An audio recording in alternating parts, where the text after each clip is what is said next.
The headlines. After 8 months of fighting in the Ukrainian town of Bakhmut, Wagner Group mercenaries say they're pulling out.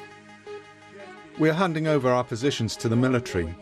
Ammunition, positions, everything, including food rations. The Capitol Hill riots in Washington. A far-right leader gets 18 years in jail, the longest sentence yet. Police in London arrest a man after a car is driven into the gates of Downing Street. The incident is not being treated as terror-related. And Dire Straits frontman Mark Knopfler, who wrote Private Dancer for Tina Turner, fondly remembers the singer who died on Wednesday. Could there be movement in the U.S. debt talks? The New York Times reports the White House and Republicans are closing in on a deal. And the UK sees record migration numbers after a decade of promises to bring them down. And a fourth person has died after a stabbing and shooting attack in central Japan.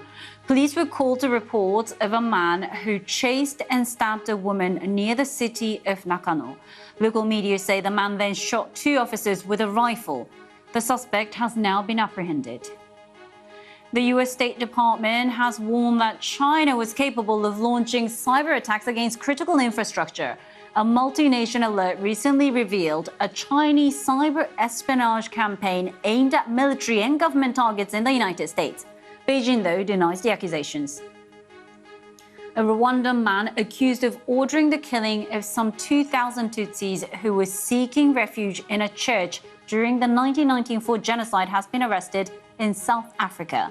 Former police officer Fulgence Kayishema had been on the run since 2001 when the International Criminal Tribunal for Rwanda indicted him for genocide over his role in the destruction of a Catholic church. And I want to bring you some breaking news to you because newly released documents from the FBI reveal that Queen Elizabeth II faced a potential assassination threat during a visit to the United States in 1983.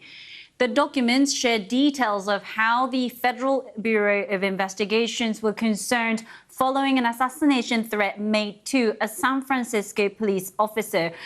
Now, the head of Spain's top football league says he could eliminate racism from the country's football stadiums in a few months, but only if he's given the authority to punish offenders. The BBC's Guy Hedgecoe asked him if he was frustrated with his organization's perceived lack of power to act. Eliminating this problem 100% will never be possible, the same way that totally eliminating robberies and other crimes is impossible. But we would reduce it a great deal. And if we were given the necessary powers, in 6 or 7 months we could say that we don't have racism.